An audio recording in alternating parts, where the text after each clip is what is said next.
So far, it was largely the philosophers who studied human consciousness, but a serious effort to understand consciousness and walk the path towards ultimate reality was made at the MIT World Peace University in the form of the world's first conference on consciousness, the ultimate reality. Roop is all about material world. If we are talking of the brain, so brain is a part of roop.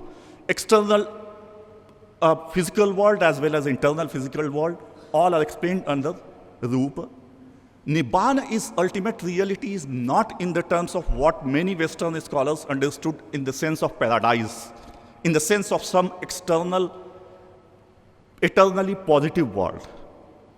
It is a state of mind when you feel like you have achieved that state where when you, a sudden flash of light also. It is very difficult to explain. One Japanese scholar, Yamakami Sogen, had said that it is much more difficult to explain nirvana than to attain it. So, like moksha, it is again anirvachaniya, nirvikalpa, eternal because it is eternal in terms of your realization. And in that way, these four ultimate realities are explained. Very quickly, at last, I would like to say that the Buddhist notion of consciousness is so grave, so deeper in terms of explanation of the karma, human karma, is that at one point of time, Buddha said that kammam aham chetana vadami. How can I define karma? Actually, karma is our consciousness, because what we think, that comes out. What we speak, what we do, is just the manifestation of what we think. That is why the most famous book of Buddha's teaching, Dhammapad, starts with this famous shloka or gatha, Mano pubbangama dhamma mano setha manomaya. Manasa che paduthen bhasati va karoti va. Tatonam dukkham anveti chakkam va vahato padam. Mind is supreme, mano pubbangama dhamma. Mind is forerunner of all your bodily or physical actions. Mind is supreme. And if someone speaks or does any action by wicked mind, then suffering follows that person like the wheel of ox vehicle, the ox's legs, the hoof of ox. So that is so important.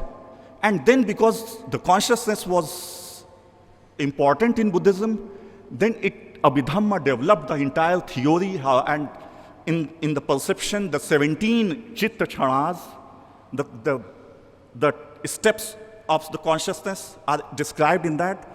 So at last, I would like to emphasize that if we are dealing with consciousness in any institute, so certainly we should take that tradition also into account, which has dealt largely with consciousness and mind. And lot of researchers in the different institutes of the world, especially the scientific institutes, about vipassana, how samatha works, how vipassana works, how 14 objects of consciousness meditation is selected according to the temperament. The whole psychology is there, that Guru should choose the disciple according to the temperament of the shishya. And then some object should be given. And it is not so that all of a sudden, from the very perplexed mind, you will be able to achieve the ultimate calmness or sereneness of your consciousness. It has a certain steps which is defined in Abhidhamma. So that is why I selected this topic. And I'm so grateful to this institution, MIT, and Professor Karad for giving me this opportunity. I'm grateful to Professor Priyankar Upadhyay, who has been my mentor in BHU. And I have learned a lot about peace theories and how we can connect religion and peace in different ways. So thanks to all of you for your kind patience to hear me. Thanks a lot.